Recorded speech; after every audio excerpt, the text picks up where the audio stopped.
New National Party, NNP. Send us a message via text or WhatsApp on 405-8683 with your name, email, and constituency. Stay in the know with NNP. Get updated.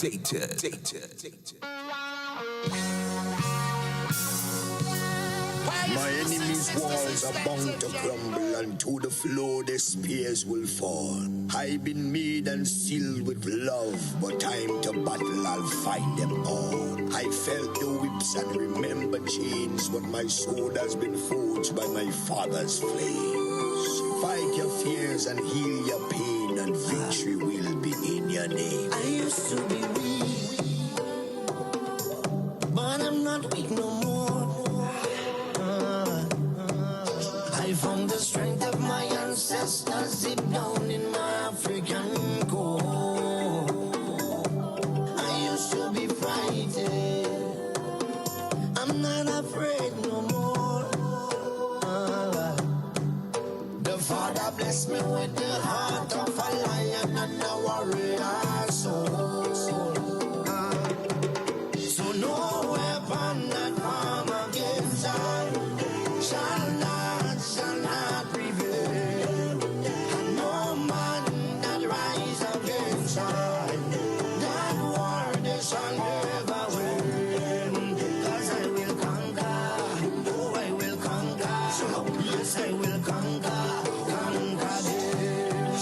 Come on, let's conquer, oh I will conquer, rise up and conquer them. Tell them no retreat, no surrender. I shall fight till the end of days. I was born as a Makai warrior, and the Almighty God my blade. Fire burn all Satan carrier. Father loose all shackles and chain. This morning first thing as I wake up, King David turns Sam to the brain. Don't let your courage go down, keep it up. And if your heart rip up and stitch it up, don't let your faith them fall, pick it up. When my cup was empty, God fill it up. Don't take the devil contract, rip it up. And if your bad mind people to go meet it up, pass me the Congo drum and let me beat it up. God on my side, me no give it up. So no weapon that form against I shall not prevail. And no man that rise against I, that war they shall never win. 'Cause I will conquer, oh I will conquer, yes I will conquer them.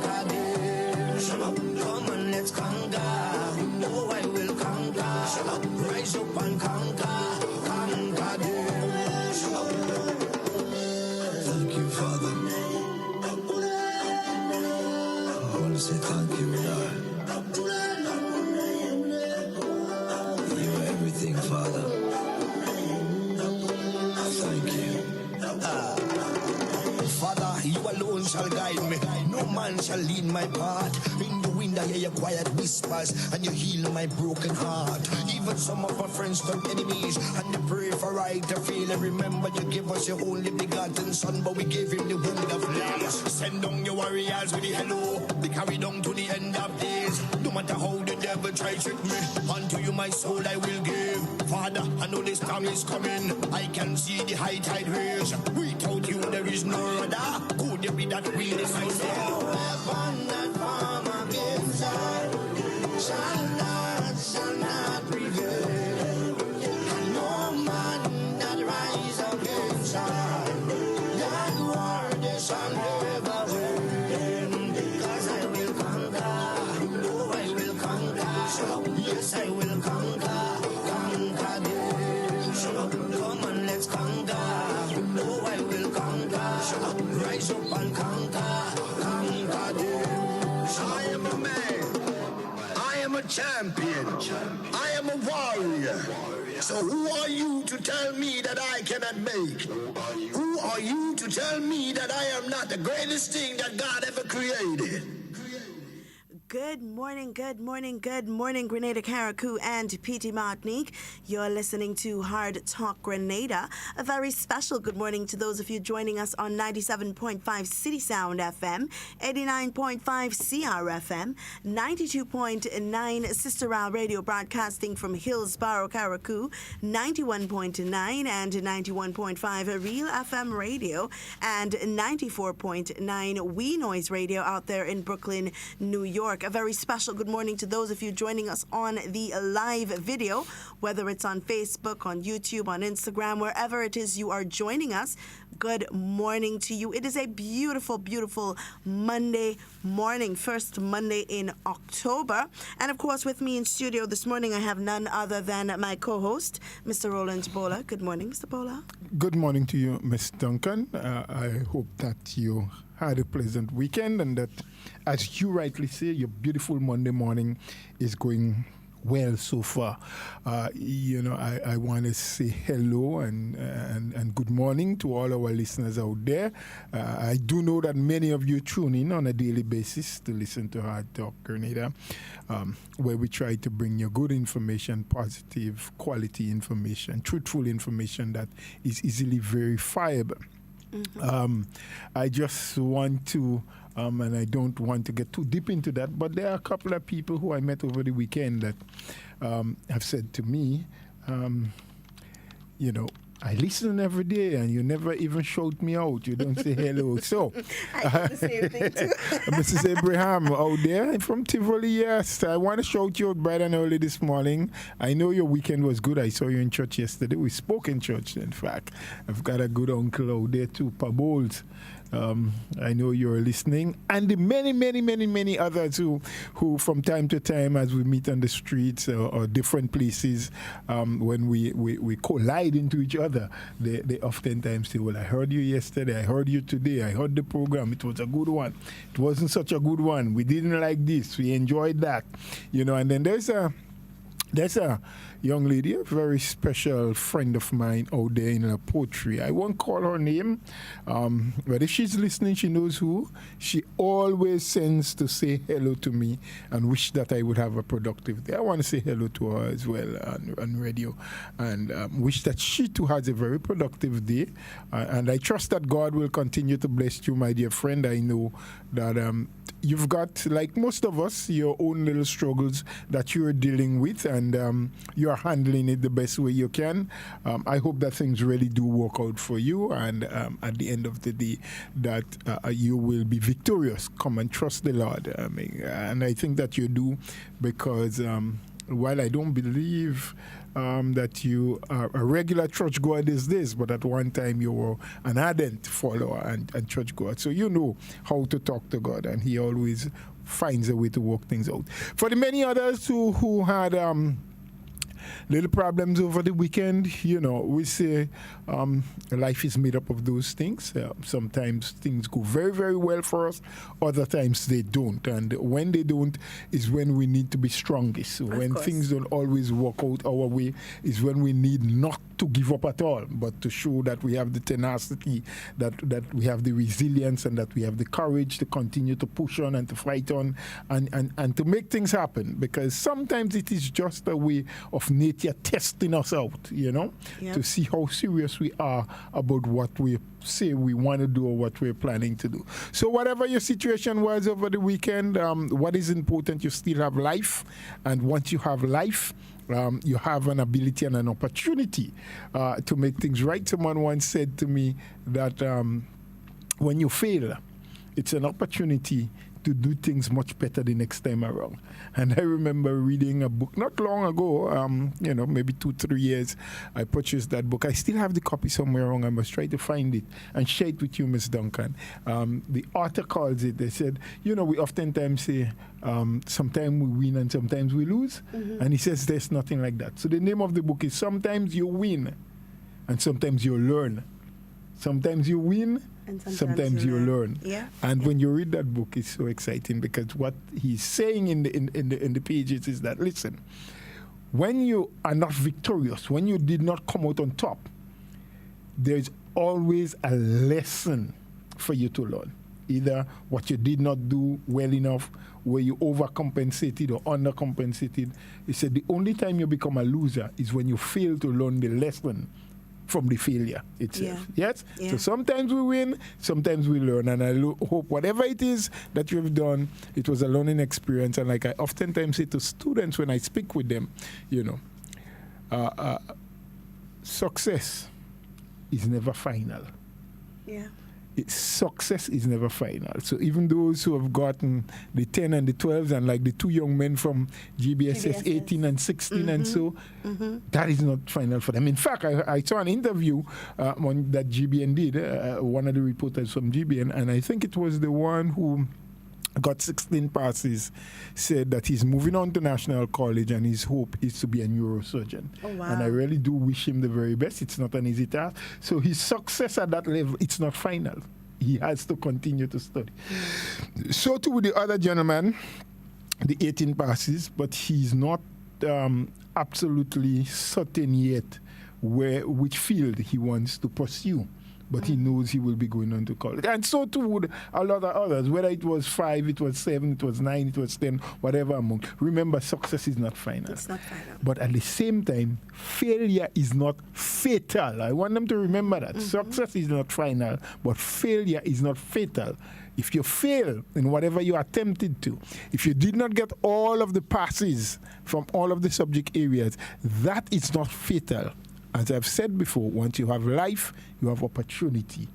And failure means you have the chance to do it better. Absolutely. Sometimes we win, and sometimes we learn. Stop saying sometimes we win and sometimes we lose. Sometimes we win, sometimes we learn. That's my opening statement for this morning, Ms. Duncan. I don't want to get into it because I might just bong away. Yeah, custom. And I don't want to. No, please. Yeah, don't tell me I'm custom. But put a little restraint on me and let's make sure we do it right. Thank you. Call your neighbor, call your friend. Let them know Hard Talk is on. If they have not tuned in yet, tune in. There are radio stations that will bring it live throughout the island. Please give us a call when we open up the lines very early today. We won't be talking a lot. We want to give you, it's Monday. But at least we hope to not be talking a lot because there's no controlling how much. Well, we don't want to because sometimes the subject matters that come up causes you to want to give further explanation or assistance. But we want to open the lines very early so that people can have this. Say it's Monday. Let's set the trend. Let's talk and talk positive things. There are some negative things that sometimes we're better off staying away from it, because they add no value to the conversation. They add nothing to us, and there would always be negativity. Please do believe that. Doesn't matter what the subject matter is, there will always be negativity. There'll always be some people that can only see the bad in every good thing. In fact, one fella say is that there are people who would always find a problem for every solution that you have. So it's true. We understand that. Let's get it going, my friends. Good Monday morning to everyone. Now, we want to start early, Mr. Bowler, this morning because there was an issue last week that required, I don't know if it's some attention, some reinforcement, some reminding, and I think we need to just touch on it briefly this morning, and it had to do with the results for TAMCC students. Now, as we understand, some of the students had grades returned to them or results returned to them ungraded. The Minister of Education from that had a press conference and did indicate that they were aware of the situation and did explain that the reason for that is because the SBAs were submitted late, and even with the uploading of the SBAs, there was some difficulty in doing so. So they did alert the body, which is CXC, the council, and they did agree to accept the SBA grades, even though they were uploaded late. Yep. So to me, I felt like the issue was resolved, but apparently some of the students took sorry, I don't want to laugh. They took to protesting on Friday in front of the Ministry of Education to express their disappointment, even though earlier that week the minister did indicate that issue was being resolved. And not only that, on that same day, you found students were receiving those grades that they did not receive. And it leads me to my question of motive. You know, are we really guiding our children along the right path? Or are we as parents or whoever it is influenced this sort of behavior? Or even if it wasn't influenced by an adult, but somebody, they must have spoken to some adult who could have guided them along the correct path. And if they did not do so or failed to do so, where did we go wrong or where did we fall short? Because I understood from the minister's post-cabinet briefing that the issue was being addressed, you know. But then to see that happening on Friday, I questioned, well, did I miss something? Did something happen that made CXC go back on their word? Are they not going to grade it or use the grades anymore? Or what happened only to find out that the same thing applied, that CXC did agree to honor the grades and so on, and the students were getting themselves ready. Some of the students would have already received the grades on that Friday. Maybe some of the same students that were in the protest while protesting didn't check to realize that their grades were already uploaded, you know. And it's a very sad thing, because then it leads us to think, was this because some Caribbean countries decided that they were going to protest for different reasons that some of our students felt like they needed to be a part of? I'm trying to understand the reasoning behind why this was necessary when the issue was seemingly already resolved. Well, Ms. Duncan, if I can add anything or add my own piece to it, we can look at this situation on Friday from different angles. Right. One, from the fact that maybe some of our people listen or hear without listening properly, and not having a thorough understanding of what we hear. Because I've heard the minister myself, and the minister did explain that over the years there have been a protocol, a certain way in which you deal with issues such as that, the ungraded or the dissatisfaction with grades. And she did explain that the particular individual or group of or persons who may have been affected negatively so from the grades that CXC gave them would first have to take that issue up with their institution, individual institution. So a particular school may have several students or in a particular subject area or in several subject areas. The school will make the formal complaint.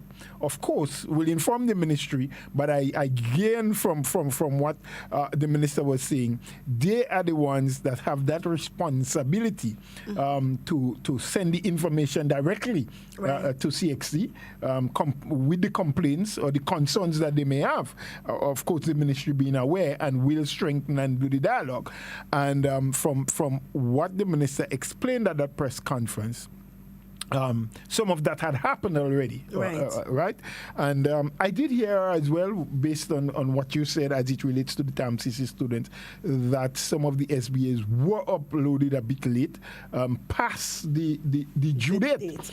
And the ministry did move forward and explained to the board, the CXC board, why they were late, and there was some level of agreement that, yes, okay, we understand, it came in after the time, but we are going to honor it. We're going to, so there was that communication. There was that, if you want to say, contractual arrangement verbally that between those. Right. So having passed all of those, why the protest? And it is something we have been saying on this program repeatedly. What has happened to dialogue? Yes. What has changed that we no longer want to sit and discuss? Exactly. Why can't we, when an issue comes up, seek out the relevant authority or personnel with the responsibility and have a discourse with them? have a discussion. We have said that repeatedly. We've said that when the market vendors started to protest, only to find out that you were protesting against what was better for you. Because there you had the ministry, albeit we've said, and we must give its due way to it, albeit because we have said it right here, I have said it personally, that the ministry had to take some blame at the time because there was a bit late there wasn't that information. open communication. The communication was not open enough, and maybe the people did not know. However, before you take to the streets, before you start protesting, if you had gone forward and say, hey, we request to have a sit down, we want to have a dialogue, we want to know why A is happening, why B is happening, why this, why that, you might have gotten the information and recognized that there was no need then for a protest, right? We said so when the busmen had the issues earlier on when COVID was around. We said so when public servants was planning to hit the streets over pay and all the different things. We said dialogue. What has happened to that? I mean, we know that the forms of communication has changed dramatically. Less and less face-to-face communication, even before COVID came around, because everyone is utilizing the devices now. Technology has taken, to some extent, overtaken the place of sitting around the table, trashing out issues, disagreeing on points, compromising later and saying, okay, I will give in here and you must give in there. We come to a common understanding. Most things are being done via email, WhatsApp, and whatever other platforms. Now, the entire world is meeting via those virtual platforms, whether Zoom or whatever else. There are several other forms that are being used. So we understand that. But I'm seeing a trend developing in Grenada in particular. And maybe it is something that we are copying. We are very good at being copycats. Yeah, copycat syndrome. Yes, the copycat syndrome is probably catching up on us.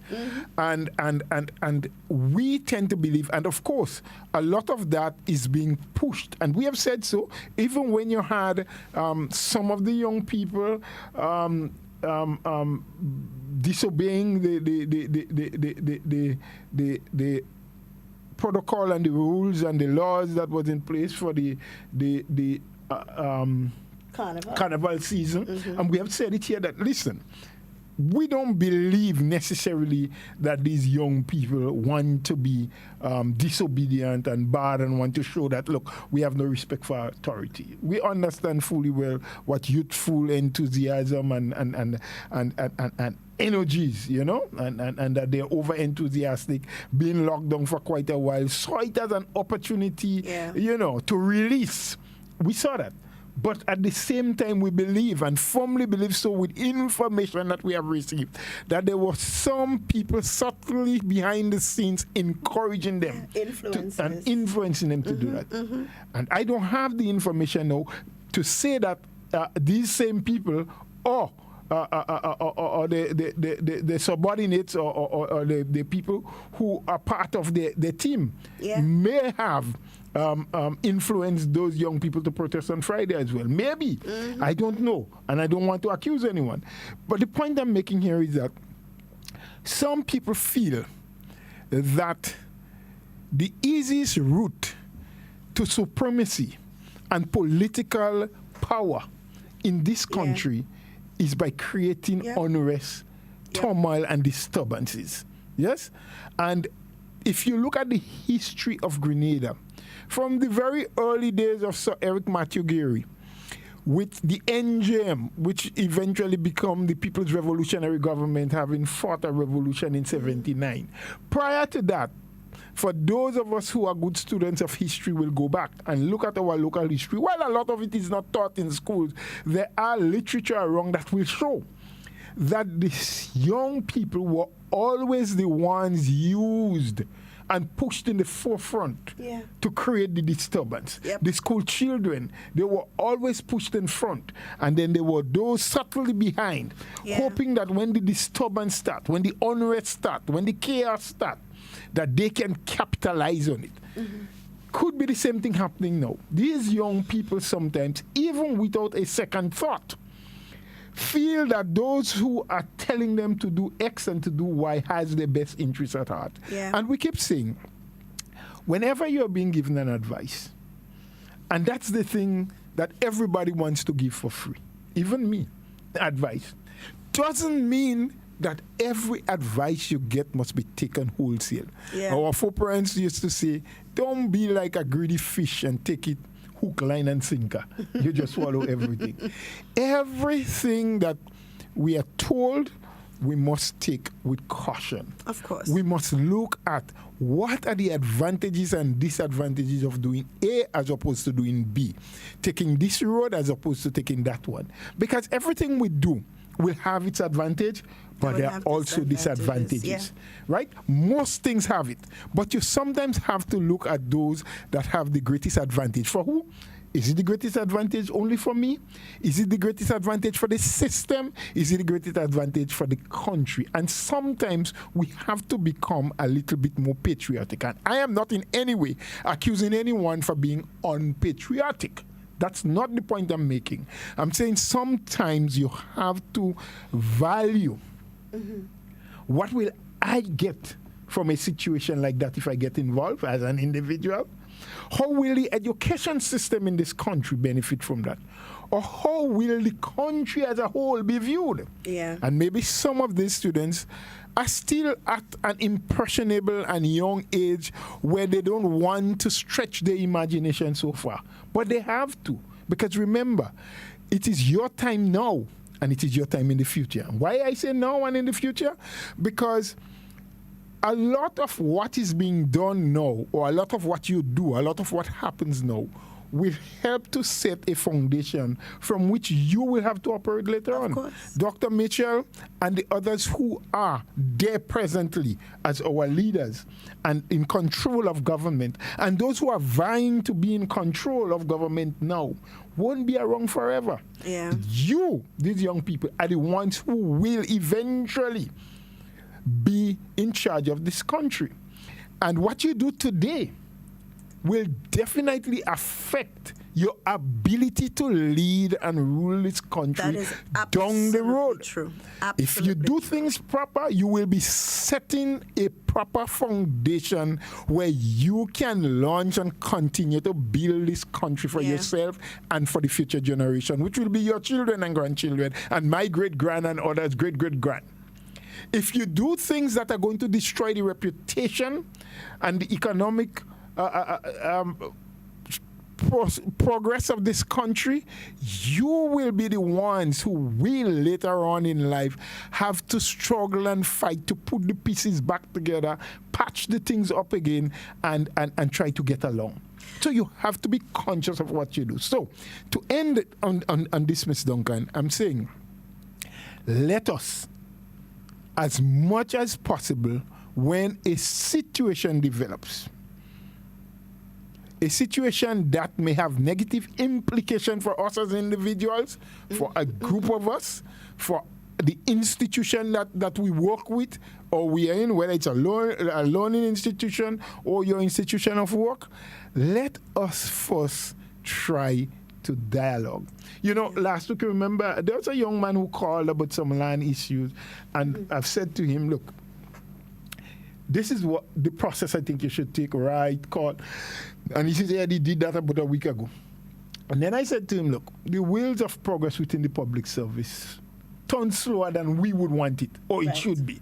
Right. And we understand for a lot of different reasons. There's some people who are public servants that go beyond the call of duty, do their very best, but they are far and few between. There are those who just work average, and there are so many who produce under average. Yes, and there are facts to prove that. Sometimes during the reign of the NDC, they did a manpower audit within the Ministry of Agriculture, Lands and Forestry, and a manpower audit means they were checking the amount of hours per day that people should work per week, per month, by the amount of people that are involved in it, and what level of productivity you should get. And you know what they found out?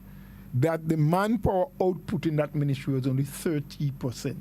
What it meant is that for every 10 people that was working or was employed, let me not say working, employed with the ministry, only 3 was producing to capacity.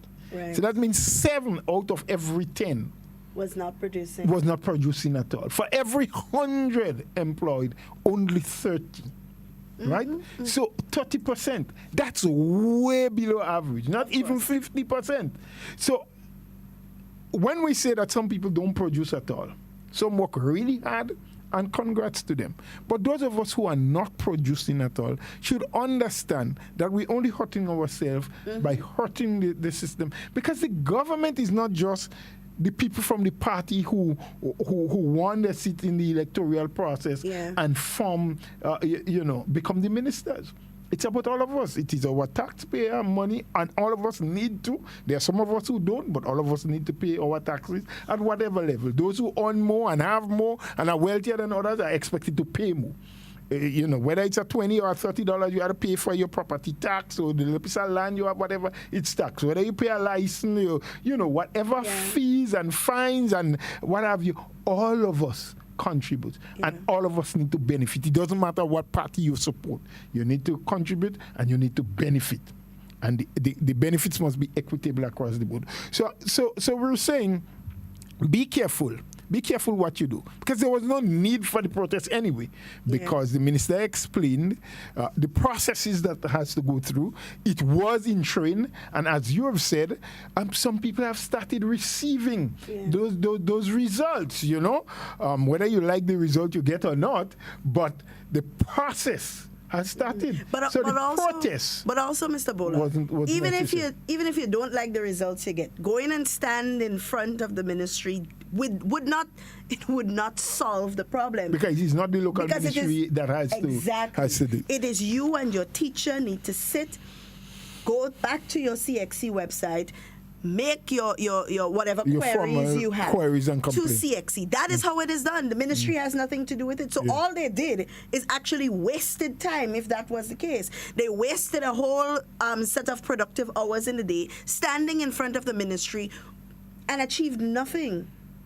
Because the ministry did their part. They did what they could do to fix the problem. If you received your grade, so you got ungraded, you got back another grade and you were not satisfied because it didn't reflect your performance or reflect what you were able to do, it is your duty as a student to go to your teacher, your professor, whoever, and say to them, listen, I am dissatisfied. This is the grade I received. Let us query. Let's find out why I got the grade I got. But going and protest solves nothing. In that case, it was absolutely irrelevant. It was irrelevant. And that is why I said either they were ill-informed, misguided, or they were pawns in a ploy to make it seem as if there was some unrest in Grenada, or Grenada was part of this protest around the Caribbean where students are dissatisfied with CXC and so on. And when the minister actually did note as well that we performed better this year than in any of the previous years. Yes, of course. And also to note that a query in most cases does not mean that you would get a grade that is higher than the one you got before. In some cases, you may get a grade that is lower, So querying is also luck and chance as well. Well, it's not so much. I wouldn't put it down to luck and chance, Ms. Duncan. It is about getting an explanation for the grade you got. Yeah? Yeah. You may be dissatisfied. And it has happened in the past, and it will happen in the future, that you have excellent students in a particular subject area. But on the day in question, when the examination was done, that particular student who has been excellent in class, who has been doing very well in the subject matter, for varying reasons, did not perform on that exam as well as they should. I mean, you have it in almost in all walks of life, all disciplines. You have cricketers. So let's take a Brian Lara, for example, for those of us who follow cricket during his time of play. One of the most explosive batsmen in his era. I mean, can walk into the wicket and hit deliveries that will comprehensively beat and bowl another batsman out for 6, just like that. And there were many occasions more than he would like to remember that he went into the wicket and with the first delivery he received, he was clean bowled. That does not mean he's not, and his record prove that he is an excellent batsman. Just like you have bowlers, and I'm just using West Indians for example. You have, for example, Tendulkar or Sachin Tendulkar out of India, who was again excellent, but it happens. They go into the wicket, first delivery they receive, or they may spend half an hour in the wicket and get out for a mega score, a 5, a 10, a 15, several times in the career. But when you look at the overall performance, they are very good, and so that happens to students as well. They do excellent. You expect them to give you an A. Yeah. And for some reason, on the day of exam, they just did not perform. You know, sometimes there are students who are brilliant. You ask them a question, they can answer, but they just don't test well. That happens too, for varying reasons. Some people, anytime they hear of exam, they get a phobia, they get a fright. You know, it's an emotional thing. It worries them. That's you me. know. And so their minds, and we are not psychologists here, but we know these things happen. There are some people who can better prepare themselves for an exam than others. Some people just have that fear, that phobia about sitting in an examination hall. You know, that it just causes the brain to go haywire, like the wires just get crossed and mixed up, and you look at the results and you ask them after the exam the very same questions, and they are able to give you all of the answers perfectly. I'll give you an example. So for because of COVID, we're not able to sit exams in UE, and we are either given an assignment to make up for the exam, or we're given multiple choice questions or so on to make up for the exam. And to be honest, for me, I feel so much more comfortable doing the assessment that way. The day before I have an actual exam that I have to go and sit in, I'm nervous. I'm wondering what will happen on the day, if I'm going to forget to shade in a box, if I'm going to forget to write an answer. And it happens in reality to us students. Yeah, of course it does. Varying reasons. Maybe on the morning you got up to go to do the exam, you're feeling sick, you're not at your best. You know, the stresses of an exam can cause you to perform even worse than you expected. You know, in your mind, you're thinking, Lord, I will be bad, eh? And then on the paper, you do so bad, but you know the answers. You know what you go there to do, but it is just the stressors. It's like like we say in a lot of discipline. Calypso is another one that you can use as an example, or soca. You hear a soca on the radio, and you say, that one, you're going to take the soca this year. You're going to become, that's a wicked one, but you ain't hear that beat, you ain't hear that other man put on that song that good. And on the night of the competition is when it tells. Yeah.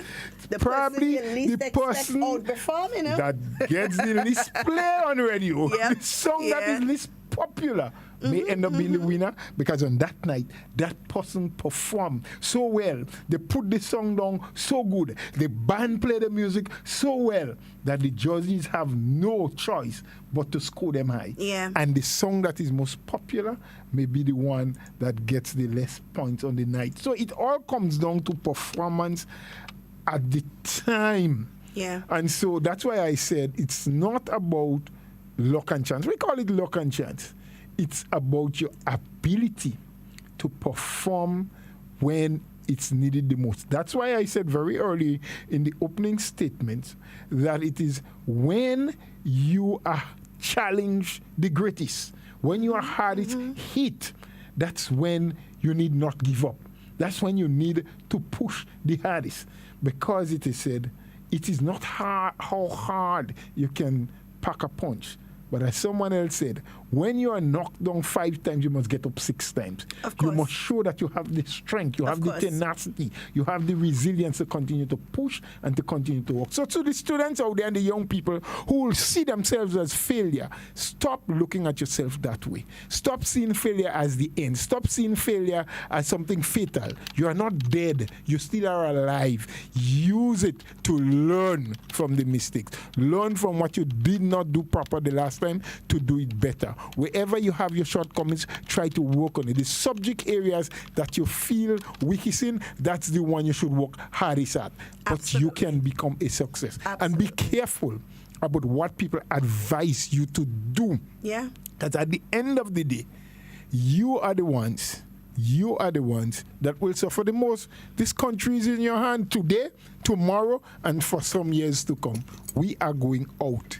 Absolutely. Most of us are at the top of the hill now, and we are going down slowly. Of course. You are coming up that hill. So you are the ones that will have to bear the brunt of the pressure. So careful about what people say to you and what people tell you to do.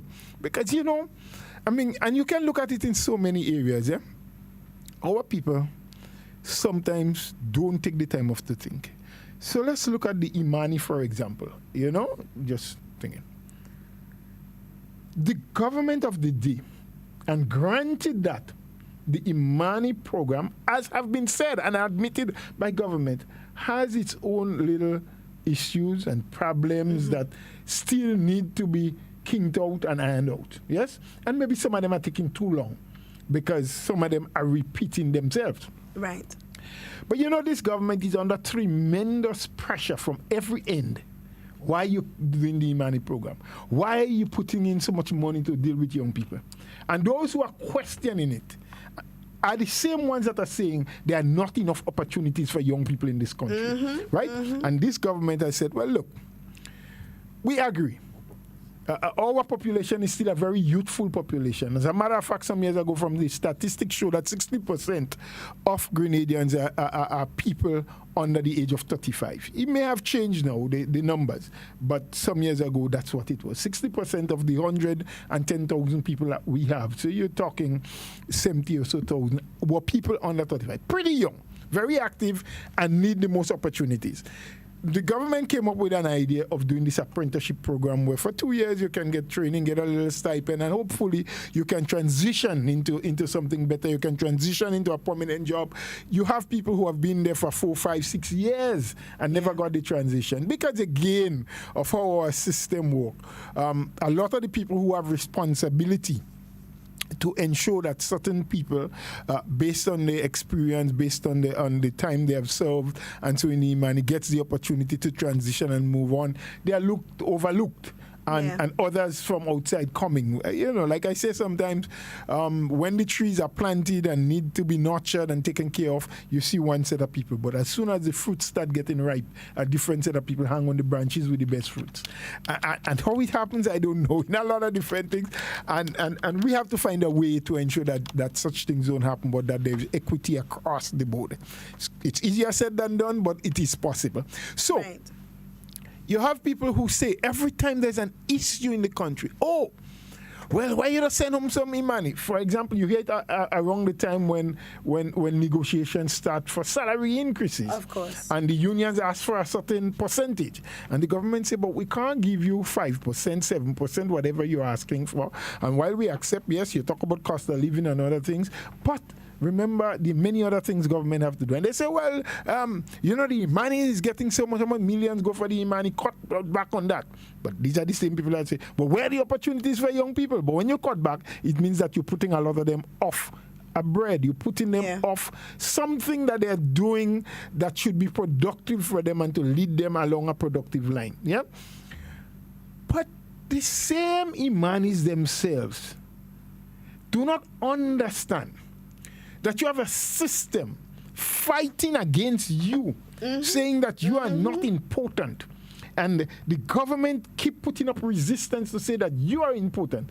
They turn around and cost government as well. Yeah. Well, you're taking advantage of us. And while I do agree that there are kinks in the system that has to be repaired, I make no blame about that. Even the Prime Minister himself has spoken about it several times. That you cannot realistically expect someone to be a trainee for 5 and 6 and 7 years. You have to find a way to transition them or to change the program or to find a way to upgrade them. Even if you cannot give them full permanency, but maybe put them on a contract, something. I don't know the answer, and I guess the powers that be and the minds and the think tanks out there have to come up with something that will change them, transition them. So a person started as a trainee and was getting $700 or $800 as a stipend per month. After 2.5 years, or 2 years, then you say, well, let's hold on for that 6 months again to see if we can find something permanent, and you didn't, they must be transitioned into something else. But Mr. Paula, that leads to a very interesting conversation, eh? And that conversation has to do with the fact that you still have, even now, and yes, we agree that there needs to be a better transitioning system. Yes. But you still have these people who spend 5 years in Imani, and when they come out of Imani, they cannot stand on their own 2 feet. And we have to ask the question, why is that? Is it that they are not being placed in fields that they mesh well with? Is it that they are not learning off of the people that they are placed with to mentor them? Is it that they are just looking at Imani as a way to collect some money until they could find something that they want to do? But whatever the reason is, we have to stop looking at the problem of transitioning and fix the current problem of why is it that these people are in this system that is meant to help them, to build them, to give them a stepping stone, to give them that experience that they need. Because most times you go into an establishment that has a vacancy and they ask you for 1-2 years experience and all of that. That is meant to do that for them. And on top of that, they come out of that not being able to function. So, okay, Ms. Duncan, you are so correct about that, but I don't know that you have to stop looking at transitioning. Mm-hmm. I think this is additional to transitioning, because there are several things that needs to be worked on, that needs to be fixed, amended, whatever word you want to put. But I don't think you have to drop one to do the other. They must be done simultaneously, because the program in its design is meant to do exactly what you say, to help people, to put you on a stronger footing, to give you at least some job experience, right, to allow you the opportunity as a newcomer into the job market to feel your way through. Right. And you are also correct that maybe the area of training where someone was placed is not what they originally had in mind, mm-hmm, or not what they're satisfied with. And sometimes it happens because the area that you are interested in or you express interest in doesn't have space. Doesn't have the space. Yeah. It's filled. There are so many people going into that. But here is another thing that we also have to take into context. And I heard someone use that many, many years ago. Training is important for people, but there are some among us that are untrainable. And I mean, it's hard, but it is the reality. It is. There are some among us that are untrainable. We place no interest into anything. And you made another point that doesn't happen only in the Imani. Some people are into certain things only to receive an envelope at the end of the fortnight or at the end of the month or so. That's all they're interested in. They're not interested in developing themselves. They're not interested in the job itself. They're not interested in building from where they are.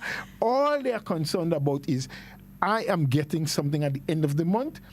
Let me continue and ask for more without showing that I want to produce. And I just want to pitch in that point here quickly. I've said it time and time again, because we could segue into agriculture and into different things, because only last week I did mention, because it's something been on my mind for a long time, about the bushers. The right, people who clean the roadside. I did talk about the people on the agricultural work program, what we call the farm labor program. And again, and even over the weekend, I've had conversation with several farmers who has complaints, not about the fact that government is trying to assist them. And I did make the point that in agriculture for the farm labor program, this year there's $1 million budgeted to assist farmers. However, some farmers complain that they do not feel they get value for money. So they may have 5 or 6 workers in a group that come on the farm, spend 2 weeks, and when they look at it, mm-hmm, what they get out of it is not enough. And that again comes down to supervision, and the people who are supervising, or some of the people, I should say, not all, the programs, they are just hell-bent on ensuring that everything this administration does becomes a failure. Yeah. They are not interested in seeing farmers getting more. They are not interested in seeing agriculture going forward. The only thing they want to do is complain. They want to be able to say down the line, oh, well, look, they spend so much money, where is the productivity for it? There are some farmers themselves, and make no mistake about it, that want the people to come on their land, clear empty lands, and just allow bush to grow in it again. So come back next year and clean it again. Yeah. They plant nothing, they have no plan to plant anything, and they feel that government must do every single thing for them, and then they reap the harvest. But we have to. I've said it repeatedly. It is not that this government is not putting sufficient money into agriculture. More, and if we get millions more, it will help more. But until and unless we tailor make the programs that we have and we get better control of it to get value for money and see the productivity in it, I keep making the point, even from propagation. Look at the last 5 years. Go back to the last 10 years. Go back to 20 years back if you want to. And calculate the amount of nutmeg plants, cocoa plants, orange and mangoes and so that was propagated on an annual basis and distributed at highly subsidized prices to farmers. And look at the production increase in the last 5 years, the last 10 years, the last 15 years. And you wonder what has happened to these plants. Millions of dollars went into propagating them, in getting the germplasm, in paying people to work at the propagation station, and nothing comes out of it. Yeah. We have to find a way to change the systems that we work with. It is there, the programs are there, the government conceptualized good programs. It is the implementation in most instances that is the problem. Bad. There are some people that are placed in positions of authority to help run and manage some of these programs that couldn't care less what value we get from it. Yeah. And that pains and hurts a lot of the taxpayers of this country. Of course. And some of the people who get the most pain don't talk a lot, they don't call the radio, their mouths are not loud, but the loud-mouthed ones are saying, oh, government ain't doing nothing for agriculture, oh, they're not doing nothing for the youths, oh, they're not doing this, oh, they're not doing that. And what is being done, one, they don't highlight it and don't expect them to, because if you're an opponent of the administration, you won't. Yeah. And some of us who benefit from those programs, we don't show appreciation for the efforts being made by the government. So we want to go any old time we wish. We want to work for an hour and then make noise for money. We don't want to make any sacrifice, right? Because it is government. Yeah. So government must just give all the time. Government must always be there to rescue. Government must always be there to subsidize. Government must always have a program to give to us. What are our responsibilities? You know, Mr. Bola, what you said is absolutely correct, and it shows in every facet, whether it's public or private businesses. You have people who just don't want to work. And they are the ones who will be the most detrimental to whatever it is you're trying to accomplish, you know. Let's take, for example, when the Ministry of Education, when we had the quarantine and we locked down and everything, and you had the people who just didn't want to move into the MSTAR program. That was the education program online, that was designed for, you know, for students to interact with teachers and so on.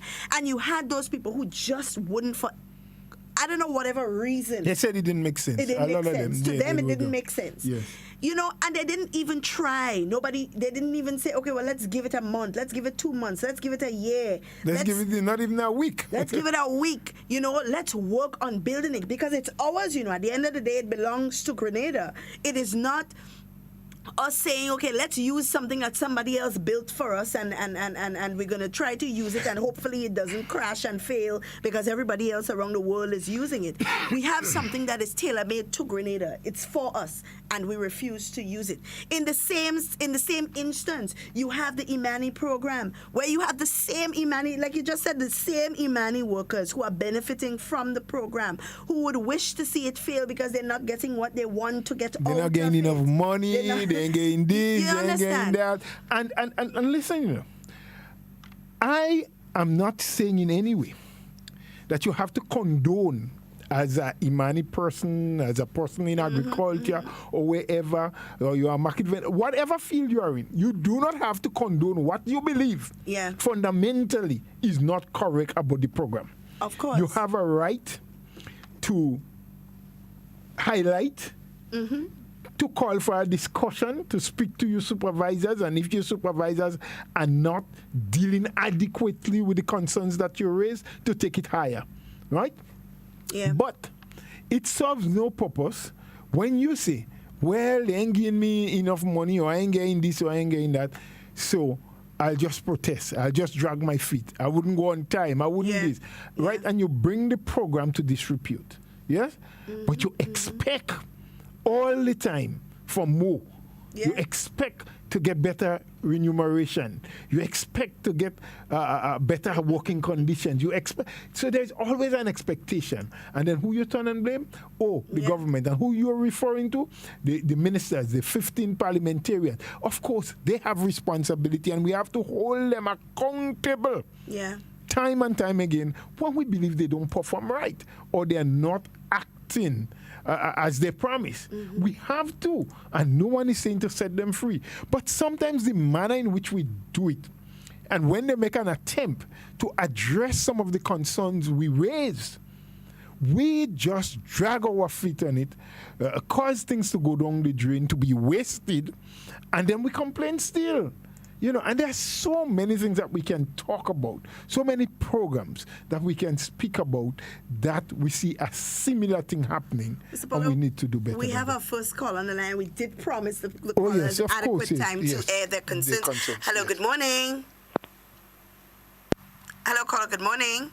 Oh, no, it seems like we lost that call. Caller, if you are still listening, you can give us a call back. I just want to address something I'm seeing on the live here. Somebody is saying that they are not hearing. Is it that everybody is not hearing, or is it just that one individual? I just want to make sure, because I don't want to leave those that are listening online and they're not hearing what it is that we're saying. So please, if you are hearing, give us a thumbs up or something so we know that you guys are hearing online. And for those of you who want to call, remember the number to call is 440-7377 if you're calling locally. If you are in the diaspora and you want to give us a call, the number to call is 347-329-3101. All right, and we have a caller on the line. Hello, good morning. Good morning, my darling. Hi, good morning, Miss Jacob. How are you?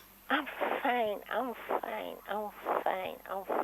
So fine this week. That's good. I'm glad to hear that you're so fine. Good at all. Oh, no.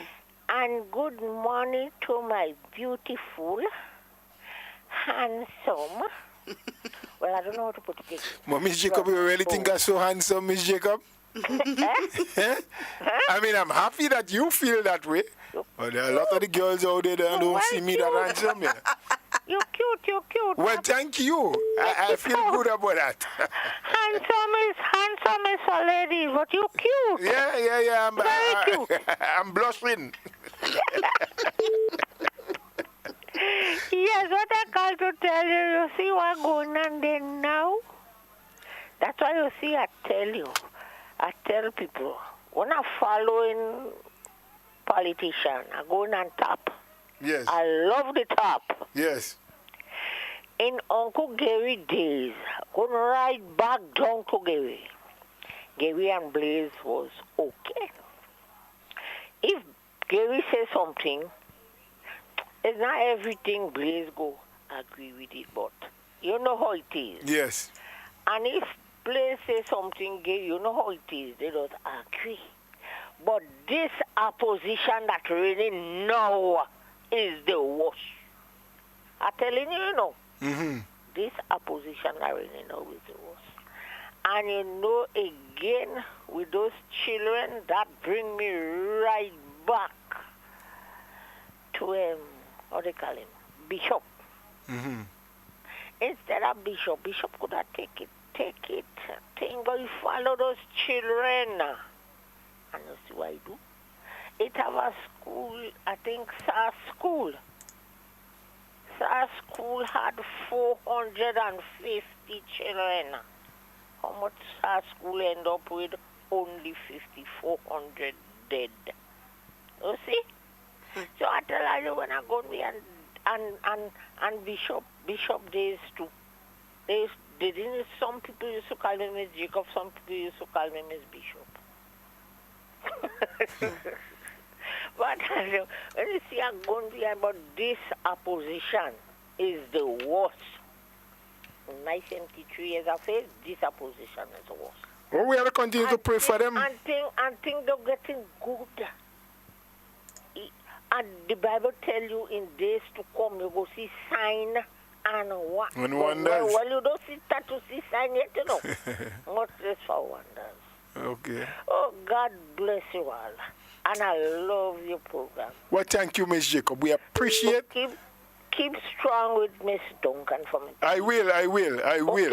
Yes, I'll keep her strong. In the hands of Miss Duncan. Leave her in my hands. I'll take care of that for you, Miss Jacob, and we are happy to hear you. Have a blessed Monday. Love and take care of yourself. Bye-bye. All right. Bye-bye. Yeah. Mr. Bona, I just want to shout out every single educator on the island. Today is it's today. World Teachers Day. World Teachers Day, yes, and, it's today. That's one of the reasons I miss being in the classroom. Well, you can go back. I'll take care of hard talk, and you go back in the classroom. Very soon. You know, when you have all of the students just appreciating you, showing you love, the parents as well, it is really a wonderful, wonderful feeling. So, happy World Teachers Day to all of my colleagues, my friends that are teachers, past teachers, present teachers. Happy World Teachers Day to you. We have a caller on the line. Hello, good morning. Good morning, Miss Duncan. Good morning. And good morning to Mr. Bola. Good morning, sir. I am the person who called last week Thursday pertaining to the land. Yes, sir. Mr. Bola, could I? Can you just pick up a little bit more in the phone, yes. Just a little louder? Yes. Yeah. Could I speak to you, Mr. Bola, after the program? Yes, you can. So I'm going to call back around. Yes. Around 12. Yes. Yes. Just yes. All right. Thanks much. You're welcome. All right. Yeah. Good. Okay.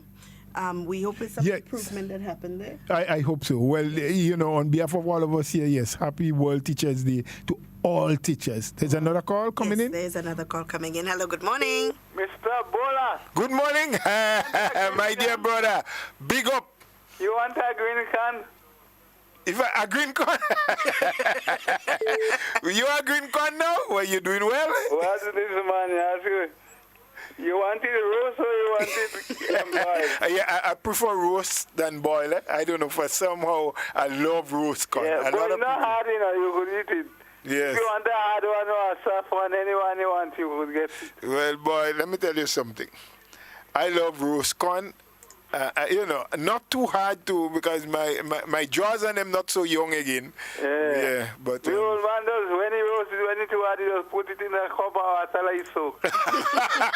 And when he done soak, he eat it. You soak it and then you eat it? Yes, man. How you doing? Well, I'm not too bad. I have to come down here and look for you. When you coming down? When you tell me to come. Because I ain't coming up, so you will come down, and that's what you want to throw at me. Yeah, well, if I ain't coming down, come up, and if you ain't coming, I'll come down. You come down? Yeah? You had a good weekend up there? Very good weekend. How was night, and when I get up, I see the whole place wet. Wet, yes. You get water again. Yes, there was some rain for the weekend. I'm glad for the rain, though. Yes, we're really glad for it. Must sit and yes. I have a wall water tank in the yard. Yes.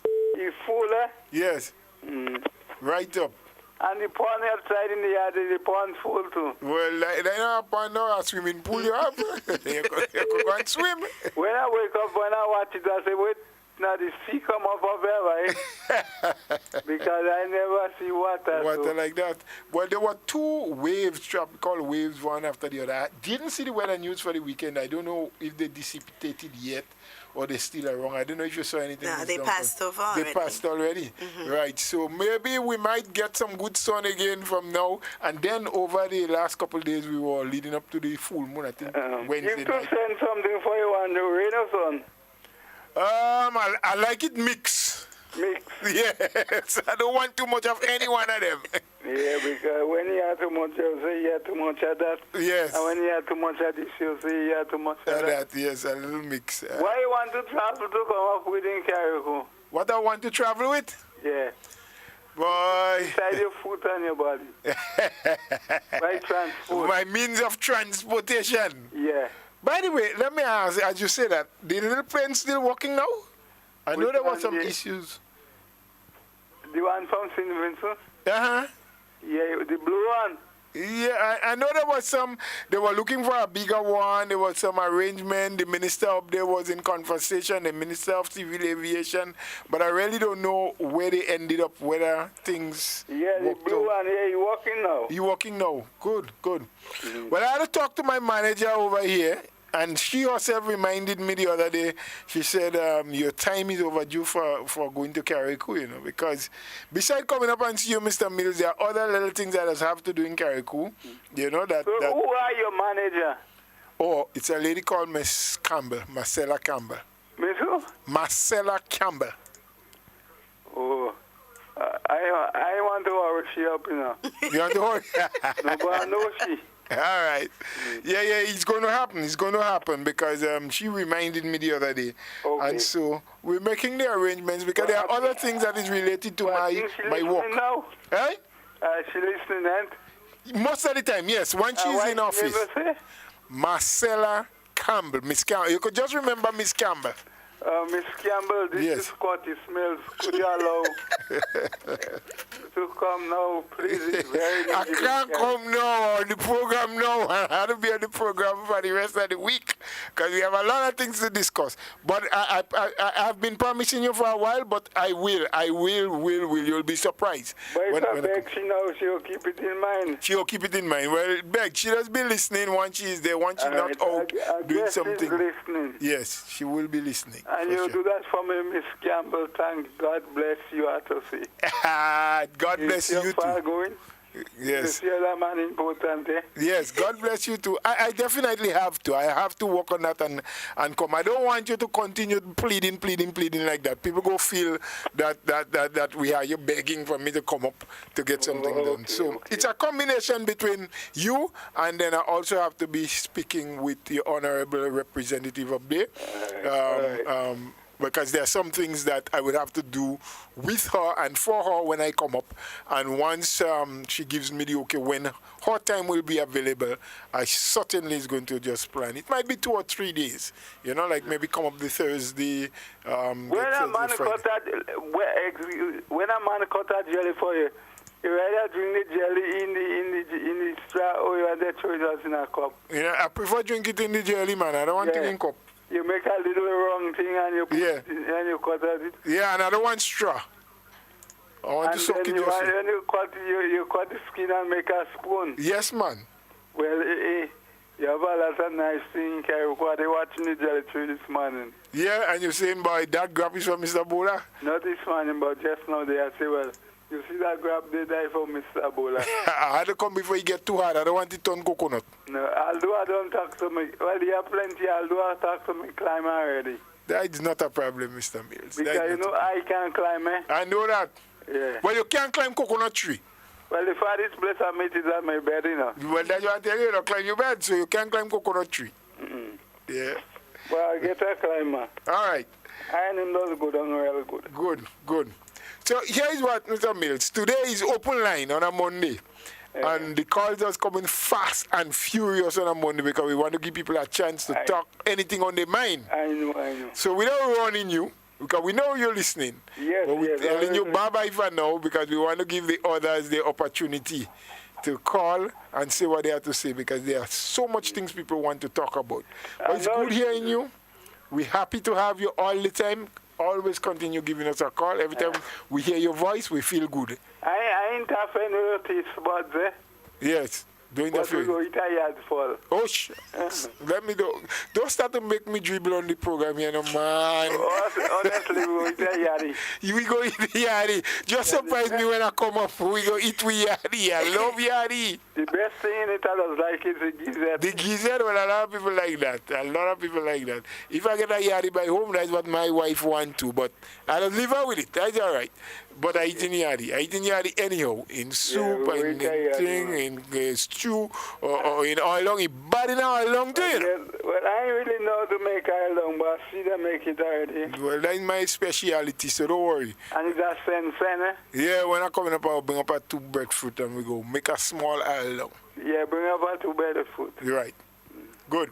And we go work on that. We go work on that. So, you take care. Enjoy the rest of your day, Mr. Mills. God be with you. Miss Duncan. Miss Duncan, have a great day and you all take care. I always listen to you all. Thank you so much again. We appreciate it. God love. Yes. All right. Mr. Mills, ardent listener out there in Carriacou. Like a lot of others, we have another call coming in there. We do.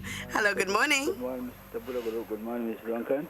Hi, can you speak a little louder, please? We're not hearing you quite clear. Yeah. Right, that sounds Hello. better. Yes, morning. I always say rain do fall every day, sun do shine every day. And in life, people don't understand life, the way you know you could perform, you mightn't perform that day in the exam. So, but yes, you know you could do better. But all you're saying, once you are the bread of life, where you expect you to perform, you know you could perform. So some days to come, you go perform to your ability. All right? So I want to say it to the student. You see, yes, you know definitely you could do better. And then when you do exam, you don't get the result that you know you get. Don't fret with yourself. Don't fret with yourself. All right? And don't let people distract you and put everything in your head. All you have to do, go and back and see where you fall short and to perform better. Because see, there are a lot of people, instead of encourage people, they discourage people, right, to make them do what they don't want to do. So I want to say this to the student, in life, the human body made up that some days to come, we know we might not perform at the day how we want to perform. As in sports, in everything. Check it as I said with Lara. Right? Lara is an excellent batsman. Or some days, when you go and bat, the first ball he got, he out. What Lara will do, Lara, yes, you might be pleased.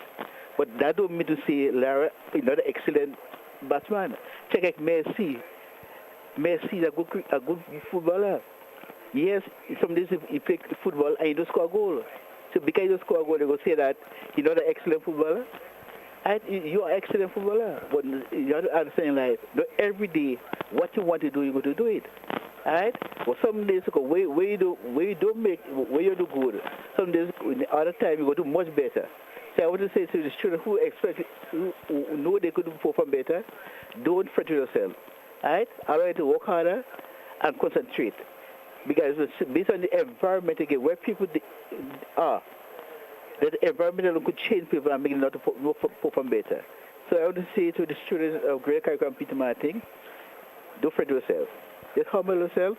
The other chance, the only time you will not get another chance, when God called upon you and you expired. Once you are the bread of life, you could do better in life. So, Ms. Duncan, Mr. Bola, you all are wonderful. God bless you. All right, thank you so much. My bro. Thank you so much for your contribution. All right, the lines are going, Mr. Bullard. I feel you're done talk for the day now because the calls are coming and we did promise the callers. Hello, good morning. Oh, yes, good morning to you. Good morning. I'm looking for half an hour conversation. No, not today. We're going to have a special program for you. You realize, Miss Duncan, that you have to go up to 2 o'clock now. I find. You realize that? Because it has become so popular now that you have to ask for time. Mr. Bowler, I want to just bring something to you. Yes, sir. Because, no, it's not announced. The St. David Secondary School will be brought down, will be built on the Malmount farm. Right? And we're understanding that we want to put the school. You see, you have to do forward thinking. And two aspects, the area is not that big, and it's right on the road. I don't think you want to take the children from the street to bring them back on the street. There will have disruption because the place will develop. It will have disruption on class times. Yes. And I don't think you should bring the children in a setting where, as the place develops, it's going to interfere with their learning. It's a lot of land, 176 acres. There is a place where the school could be adequately housed.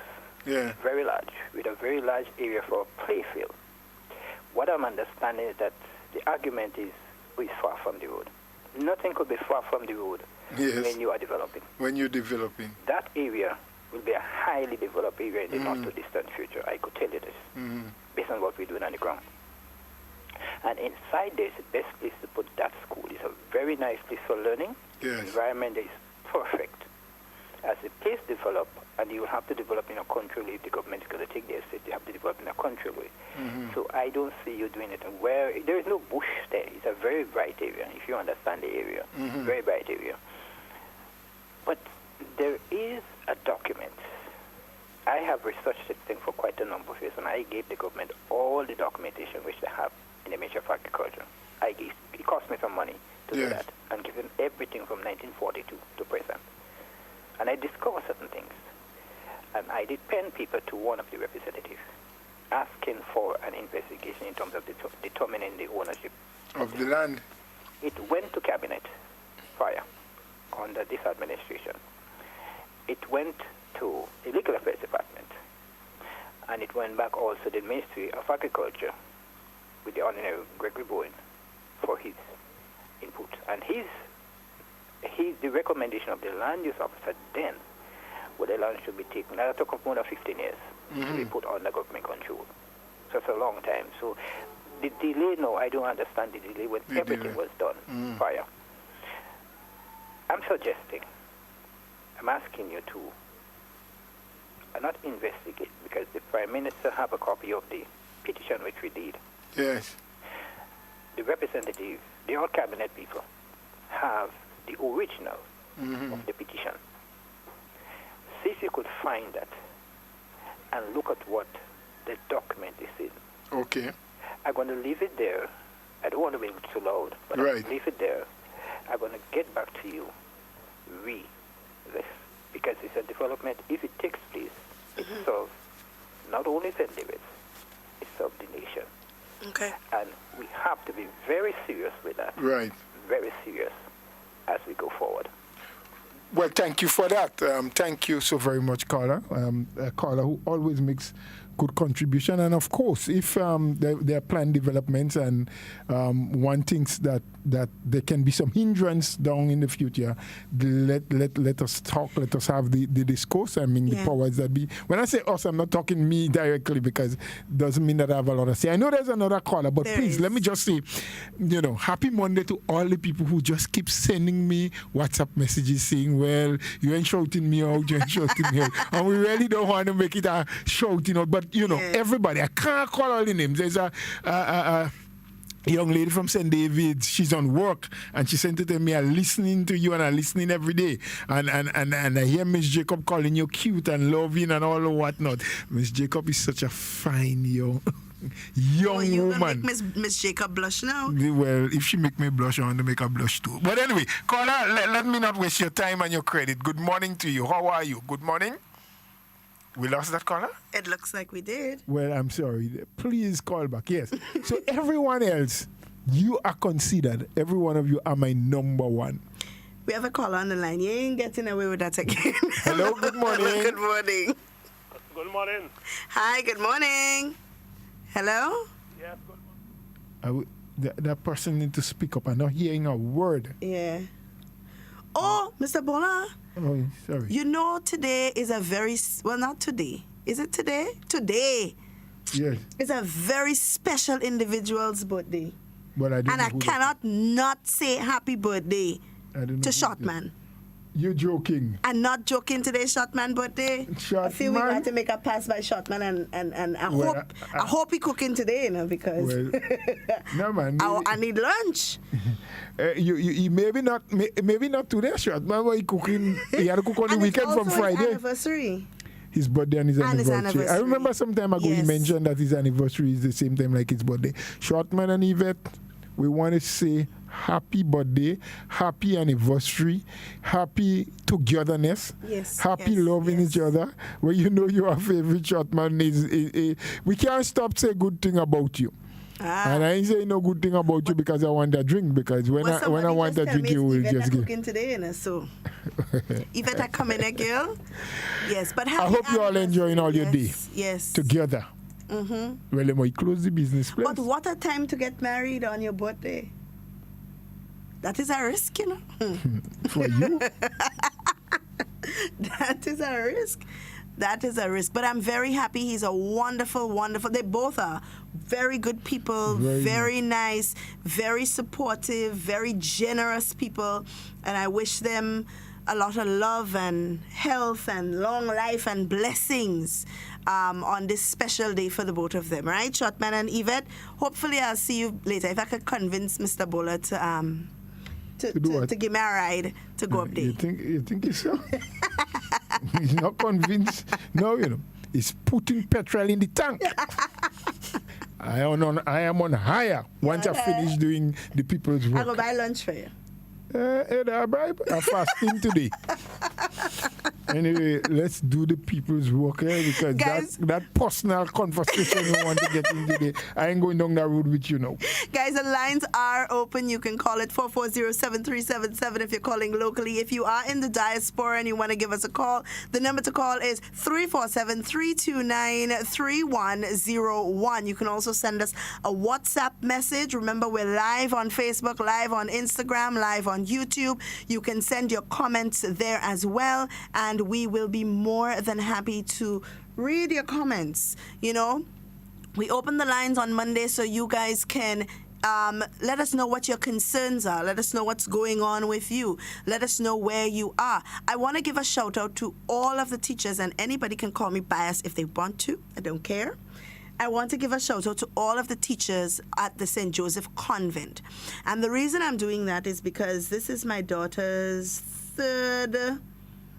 this would be her third week of instruction, Mr. Bowler. And I must say that I am very pleasantly surprised at the level of engagement between the teachers and the students. I mean, they're getting a footing of the blended approach, and I want to believe that is the motive of the Ministry of Education in using this blended approach, because in a time of Corona, we really don't know what is going to happen. We don't know if we're going to have to, at some point, go back on lockdown. Look, in Barbados, they had to shut down a secondary school because a student tested positive for COVID-19. So we don't really know what is going to happen. But I must say that I am pleasantly surprised. My daughter is engaged. She's excited about school, and that is really where I want her to be at this point. So I shout out to all of the teachers at the St. Joseph Convent, and of course at the St. George SDA School, because that is where my son goes, and I'm never disappointed in them. So a shout out to them this morning. Of course, it's World Teachers Day, so I'm allowed. Hello, good morning. Hello, caller. Good morning. Hello, good morning. This is HARDTALK. Yes, it is. You're live on HARDTALK. Good morning, darling. How are you doing? I'm good, and how are you? I'm good, Popo. I'm good as gold. That's wonderful. Yes, long time I didn't call. What I called to say this morning, he have a certain program on the radio every Sunday with NDC. But what I'm calling them to tell them right now, they can beat their drum and dance it for themselves. We want to help them dance. So make that a calling program. People could call, and sometimes what you don't know, the next one could tell you. You know, you could educate one another. I agree. You understand? Yeah. But they will say. I don't even thinking on these people and them, right? Because everything that come out in their mouth is something bad to bring down Grenada. And Grenada is going very good. Yeah. My niece was working as a teacher in these people and them days. All almanac had 29, 30 and 31, but they only have 32, 33 and 34. I don't want this almanac come back here again. You understand what I'm saying? Yeah. The almanac is 32, 33, and 34. That's the time you're getting money. And she had to pay the bank every 29th or 30th. Thanks of good family. She sister sending the money from the America. She paid the bank. When she gets she money, she put it on the thing. But what I telling them, Grenadian people are stupid. No. They had to take their left foot and their left big toe to sign themselves for them to see they could rule Grenada. Thank you. Thank you so much. Thank you, caller. I mean, that caller seemed to have some sort of special spiritual intervention because they're talking about what may have to happen. I don't know much about that. We have another caller on the line. Hello, good morning. Yes, hello, good morning, Mr. Bula. Good morning, sir. And good morning, Mrs. Duncan. Good morning. Are you all singing as are you all laughing in the back there, so? Well, it's a happy Monday, you know? Happy Monday for who? For you and Miss Duncan? Well, we hope it is for the whole of Grenada. Oh, that's what I'm saying. I was wondering if it's just for you and Miss Duncan. No. We hope it's for the whole of Grenada. Nice. But we understand some people may not be as happy as we are. Well, Miss Duncan is very happy, and, you know, this thing is kind of, how they call it again? Like when you had the cold and... Contagious?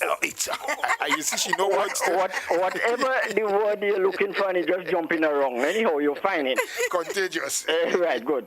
Well, I also am very, very happy this morning. For that matter, since last week, I was more or less really, really happy for especially my daughters who goes at the Grenville Convent. Yeah. And she had asked me to really thank the minister and the government for her tablet. To be honest, I mean, but about how much for that tablet you think? I think the minister did give a price. I can't remember. I don't think. What I do know, the entire here. package of all the tablets that they are going to bring for, and I think it is for both the secondary and the primary, is upwards of 11 million, inclusive of all teachers. So it's not just students, all teachers, whether you are a primary school or a secondary school teacher, will be given a device. Yeah, but I'm not talking about giving the the cost of it. I say it's upwards of 11 million, but she did make a breakdown, and I can't remember the amount she said. Okay. Yeah, but I think it passed $1,000. It passed $1,000 per device. Okay, but because brother, when I look at the tablet, it looks rich. Yeah. And the weight of it. So I mean, all know my daughter smiling, you know. Yes. All know my daughter is smiling, and I really, really take the opportunity to really thank the government and the minister. You know who is my minister, Emmeline Pierre. Yes. Yeah. You understand what I'm saying? For fulfilling the election promise that they had made to the Grenadian children. I want to say kudos to them, you know. And I have another concern, but I see it keep, it's not just creeping anymore. It is walking now in the open. No, I can remember a couple of months ago, I called on several occasions as it relates to noise, especially in the community. And the reason why I choose to keep mentioning it is because to every time, you know, that few elderly persons, you know, they always ask Greggy, what you doing about it? What you doing about it? Talk to them for me. No, we have to respect the elders in our community. Sometimes, especially the youth, not really bashing the youth, but we have to show a little respect for the youth as it relates to noise. And there is a law for the level of noise in a community. No, the Noise Pollution Act, there's a special law. But I know it is there. But somehow I believe if I should say the police and other persons not really going after and standing up for this, for it, because they might give someone a license to have a little block in a corner. Yeah. And the level of noise, the community cannot go to sleep. You have to wait until these people and then turn off the music. That cannot be right. Yeah. So I'm speaking on behalf of these voiceless people who are afraid or ashamed to call the program. please, I would like the police commissioner or whoever in charge, please do something for these people. It's really, really going out of hand. I could remember a couple maybe years ago when they strip a lot of buses that was carrying about the loud music. That is no longer there. Everybody doing it. The bikes, I noticed the bikes passing through the community, especially in the St. David's, in the St. Andrews area, and they have a way of racing up. No, Brother Bola, we cannot continue that way. Somebody have to do something about it. Yep. And it's the police to ensure that this thing don't really get out, because it's really getting out of hand. Okay? And this is for the man in church yesterday. They had asked me, Gregory, what is happening? What is happening? Please. They are fed up. They are afraid to speak. So I was asking the police to you all to please do something for these people. It is frustrating. You can't sleep at night. Yep. So that is my contribution for today. Thank you so much. Thank you for raising that. And for those who feeling that they don't have a voice, you have a voice on this program. Yeah. We are open to everyone who has something to say. Just once you're doing it in a very respectable manner, and it doesn't always mean that you have to say something good about the government or about NNP. Yeah. It may be a concern, it may be a complaint. And the gentleman is correct. The police are the ones to enforce. There is the law, the Noise Pollution Act. It's in place. I don't know. Maybe we need to review it. Maybe there need to be some updating, what have you. And I do know from time to time that when people want to have a little function, a fundraiser, a community togetherness, they would have to apply through the police because the police has to give permission for you to have amplified music. Yeah. But even when that permission is given, dependent on where, there is a time limit. Even us as a political party, when we need to have a rally, we have to apply to the police, up on the phone to the commissioner for the permission to host the rally. We have to say what time, we will start, what time we intend to finish, and we try our very best to finish within that time. As a matter of fact, we time ourselves and put in a little half an hour more because, to wind down everything so that you can bring your music down in a reasonable time. And that, if it's going out of hand, we need to look at and think, hey, my friend out there again, yes, you're sending me WhatsApp. Out there in La Poterie, I want to shout you out. You say you're having a good day, you're enjoying the program, very informative. We do have a caller online. Good morning. Hello? Hello? Good morning, Mr. Bola. Good morning, sir. And good morning to Ms. Duncan. Yes, good morning. All right, I got it right. Good morning to Grenada and the rest of the world. Mr. Bola, I like to raise something that concerns me. Yes. Something that really, really seriously concerns me. I mean, the notion of education. I see education as, and I mean, not just me, the world. We talk about education. And I heard something this morning, that's why I'm calling. I heard something this morning. And the notion of the comparison of the fee that the kids at Tamsisi has to pay comparing to private entity. Yeah. And that troubles me. And let me try. I'll try to explain why that troubles me. Because listening to the caller comparing what Tamsisi, the students who attending Tamsisi and private entity, and saying that the students at Tamsisi should be paying more. And that troubles me. Because I feel, if throughout the world we are saying that education is the way, to put it that way, liberate one's self, full well knowing that too many of us does not have the resources that it takes to attain the proper education to liberate yourself. So hence come in the government. And the government is providing education at basically as low as they can go and looking to push it lower, and then you're asking to raise it. then I mean, where does the two marry that we're saying we should educate our people, but at the same time, we're calling to increase the fees for education?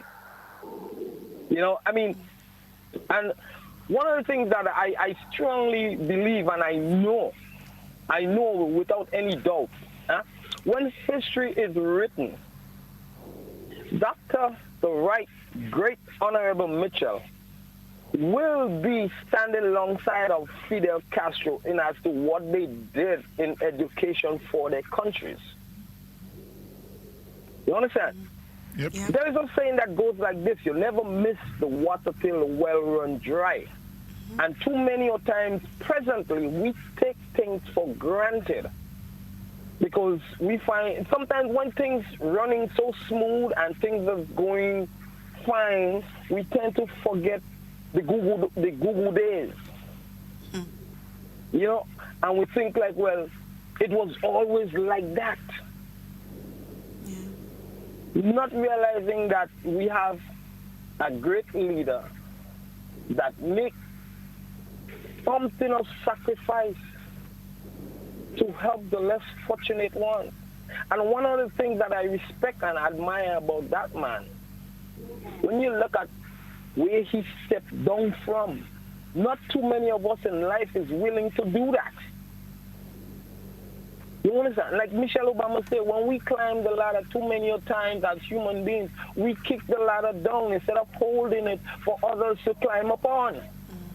And I see that calling for increase in TAMCC fee as a means of kicking the ladder down. Because you was able to attain an education and able to probably pay for your child to go for private school, and you feel like well, you can afford it, so you're calling for that. I see it as a way of kicking the ladder down. We have to be careful in things that we're calling for. Let's not make no bones about it. Let's not kid about it. The peacefulness that we enjoy in the island of Grenada is directly tied into what the NNP government is doing with the youths by keeping them occupied, by giving them ways and means to feed themselves, to better themselves in life. You know, too many times I say, you know, like back then they say, you wave the magic horn and you get your wish. Mm-hmm. Sometimes when I hear people say things, sometimes I say, I only wish this could have been real. So some of the things I hear people calling for, wave the magic horn and let them have it for maybe a month and then see what it's going to be like, and then you could take it back. But in life, it's not so. So, you can't, because sometimes that's the only way they would understand. Like, you have to let them go through what they are calling for and realize what you're calling for is to your own detrimental. So, Mr. Bola, I want to say one of the things that I really applaud, appreciate, and will forever support the NNP, because the NNP continues, and if you look at their past, they continue to stand for the less fortunate. And too many times we attain that as being weak. You find an individual standing up for the less fortunate, or somebody who's been mistreated, or somebody who everybody looks down on in society, and you stand up for them, and, you know, put it that way, society has a way of thinking that you're weak. But the most perfect person who came on the face of the earth, that's what he taught us to do. Yeah. But we went the other way and thinking like, oh, well, if you stand for the weak, you're weak too. But those of us who pushing that type of thing, Saturday or Sunday we going to church. Yep. Come on, who we fooling, man? We fooling nobody but ourselves. Nothing wrong in standing for the less fortunate. And too many times, some of us, we don't even have to peek that far back into our family tree. You know.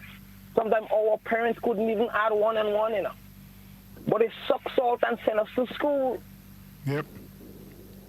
And we attain that education, and then we want to act like, though, well, you know what it is? From my great-great-grandparents, we had it. So I didn't really know, like, what it was to suck a mango and go back to school.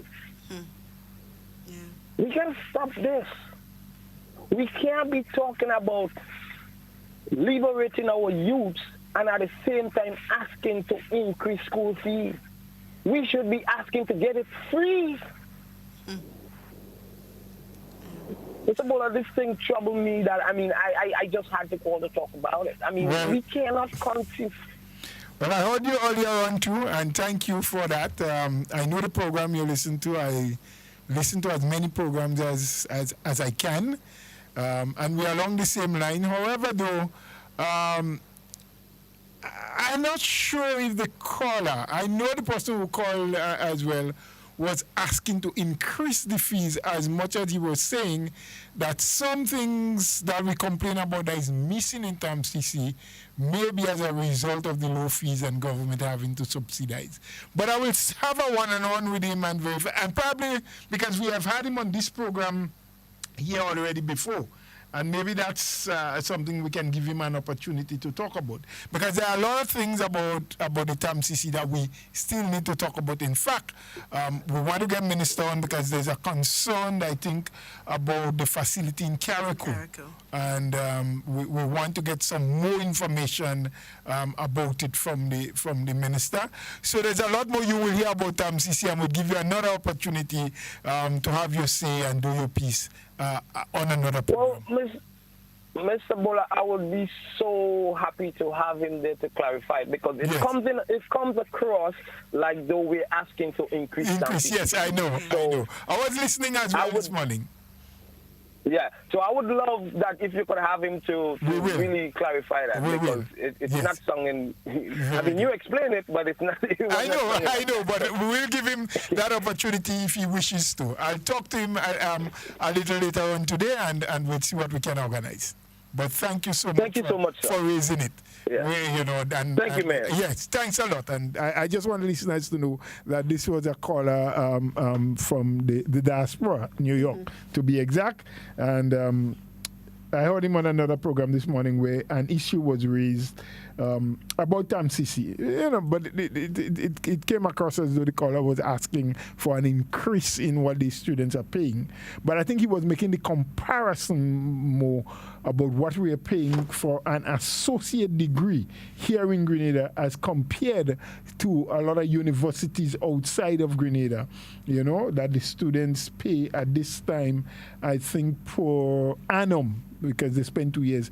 I think the fee is $810, and there may be some other little fees for lab fees and what have you, but as registration fee, and nowhere else he believes in the world you can pay that kind of fee to get an associate degree, and that the government was subsidizing highly. But if we want more out of TAMCC, maybe we'd have to look at the fee structure.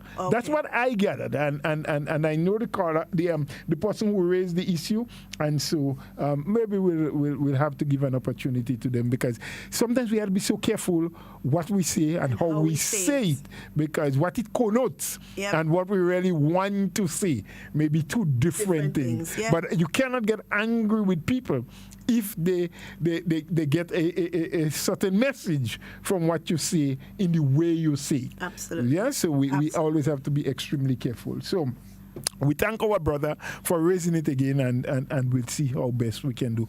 And we have to remember we need to get some information, whether it is from Minister directly or so, because I did raise the issue of some 51 schools that will be getting minor repairs. There's a $12 million from some monies that came from I think it's the Caribbean Development Bank and for schools, and they are hoping that between now and the end of the year that they will have these 51 schools having small projects, 100,000, 200,000 to do different things. Some of them are electrical work, others may have plumbing plus electrical, some the roof, painting, different things, and all of them should get that kind of work done between now and the end of the year.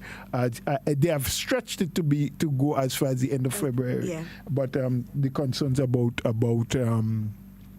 TAMCC in Carriacou and the building. We need to verify. Yes. Well, guys, we have come to the end of our program. I know. Have? Yes, it's been so much fun this Monday that you didn't realize time go by. I know there has been some callers who have been calling, wanting to put their piece in, and I'm hoping that we can have another open line sometime during the week. I know we have spoken, Mr. Bola has spoken to the Minister for Carriacou, who has made a note that she will try her best to be here. There's so much happening in Carriacou. Of course, the ministers of government have taken their rightful positions. Oh, no.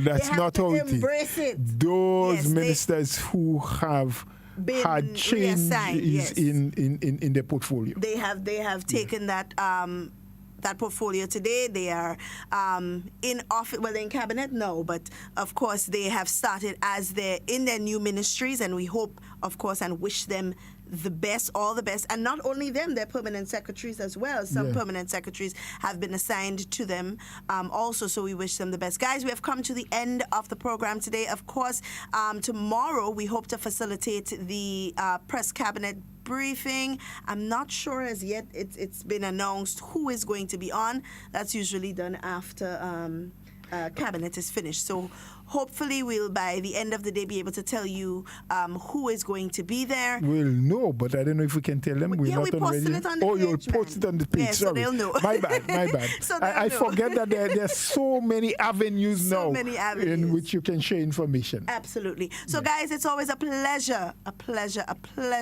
being here with you. Remember, in everything you do and in everything you say, be safe and be secure. We always want to be talking with you, but we don't ever want to be talking about you. Huh?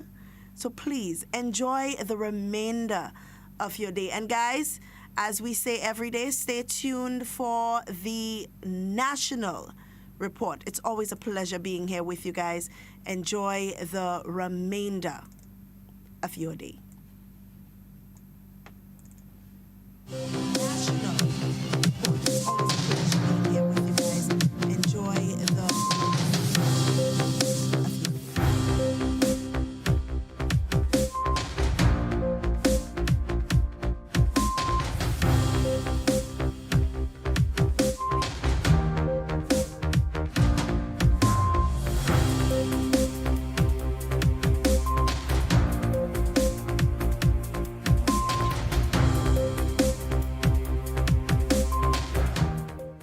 Prime Minister Dr. The Right Honourable Keith Mitchell and Cabinet colleagues take oath of office as they prepare to assume new portfolios.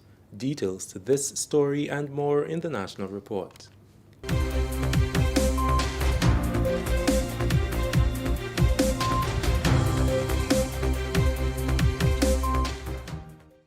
With the details to the news for Friday, October 2nd, 2020, I'm Delroy Lozan. Prime Minister Dr. The Right Honourable Keith Mitchell and his cabinet colleagues have taken their respective oaths of office as they prepare to assume new ministerial portfolios on October 5th, 2020. Following the recent cabinet reshuffle, Dr. Mitchell now has responsibility for the Ministry of National Security, Public Administration, Youth Development, Home Affairs, Information and Communications Technology, and Disaster Management. It is the first time he will be responsible for the area of youth development, and in an interview immediately following the swearing-in ceremony, Dr. Mitchell said ensuring adequate human resource capacity and job security are among his priority areas. We are getting the data for all those students from every single area, and the time they are there, and we are going to be looking at that data and doing what we have to do to provide the security for those who are performing and doing the work that they have been doing for a long period of time. So we're going to be correcting this. We may have to invest more money in the supervision, proper supervisors, more additional supervisors, and other persons to ensure that we have the correct data and that we make the decisions that are necessary. On Friday, Dr. Mitchell, Honorable Oliver Joseph, Honorable Clarice Modeste Cohen, Honorable Gregory Bowen, Honorable Yolande Bain Hosford, Honorable Nicholas Steele, and Honorable Pamela Moses made up the second batch of ministers to take the oath of office at the residence of Governor General, Her Excellency Dame Cecile La Grenade. Honorable Oliver Joseph, who now holds the portfolio of Minister for Foreign Affairs, International Business and CARICOM Affairs, says foreign affairs has a crucial role to play in the overall development of the country in both diplomatic and bilateral relations. My priority now would be to deepen the bilateral relations with other countries and to see how much funding we can receive for the country's development, how we can strengthen the existing relations. So it's all about strengthening relations and deepening the relation that we have already. That will be the priority. For Honorable Gregory Bowen, this is the first time that he will be the Minister for Finance in an official capacity. He told the GIS that since 2013, he has been working closely with the hierarchy of the Ministry of Finance, and as such, he is comfortable with serving in that very important ministry. We all look forward to working together in this challenging time, very challenging. And the first thing for any success is to recognize the environment in which you're working. You know that it will require a lot of sacrifice, a lot of thought, and a lot of togetherness. And I think that's where we are today. So mental preparation, well prepared. Grenada must continue to exist within the COVID-19 pandemic period. The words of Health Minister Honorable Nicholas Steele, one of the ministers who took the oath of office on Friday. His comments were made in reference to the recommencement of commercial flights to the MBIA from Saturday, October 3rd. Minister Steele says his government has taken a very cautious approach to reopening the borders after carefully reviewing the protocols that other OECS CARICOM countries have implemented.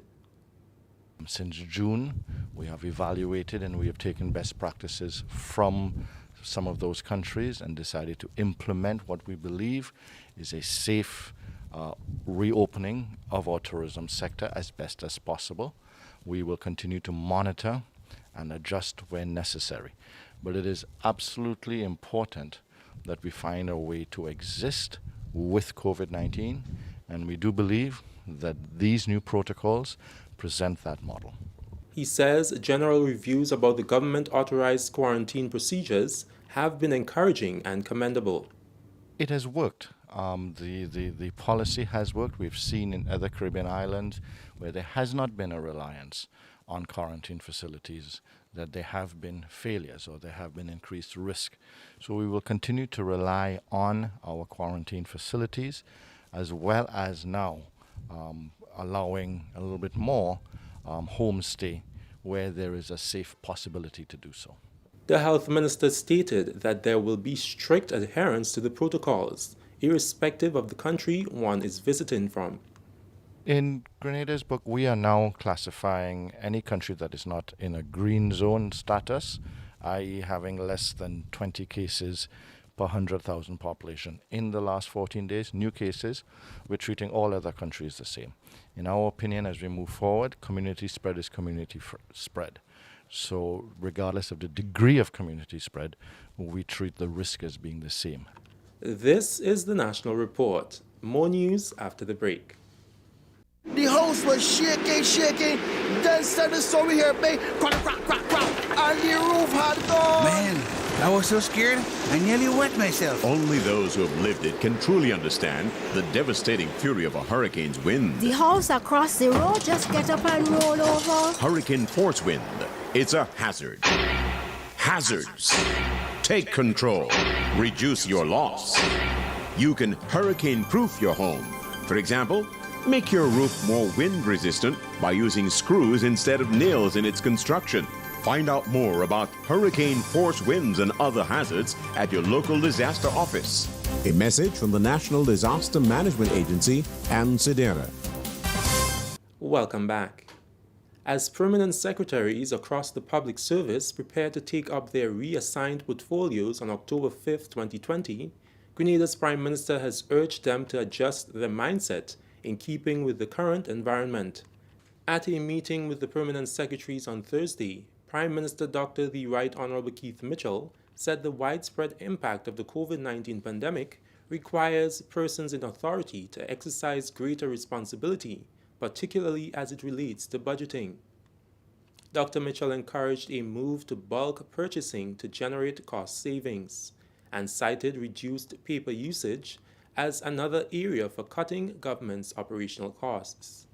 The Prime Minister also addressed the issues of communications and confidentiality and referenced the recently leaked internal circular on the temporary suspension of some allowances to new hires within the public service. He said, and I quote, "The breach of confidentiality is a serious issue. It is understandable that some things happen unwittingly, but if a senior officer deliberately shares an internal document, this is cause for concern. Situations like this create an atmosphere of mistrust among everyone and can undermine the work environment," unquote.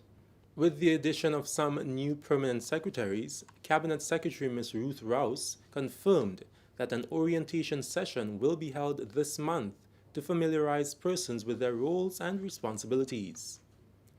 And finally, 17 farmers from Lapotrie are the latest to benefit from a climate change-oriented project implemented by the Grenada Community Development Agency, Grenada. The project, worth $48,900 is funded by the Global Environment Facility Small Grants Program, GEF, or SGP, with technical assistance from the Ministry of Agriculture and Lands. It will help in alleviating some of the issues they face in accessing and storing water. Details in this report by Mina Booker.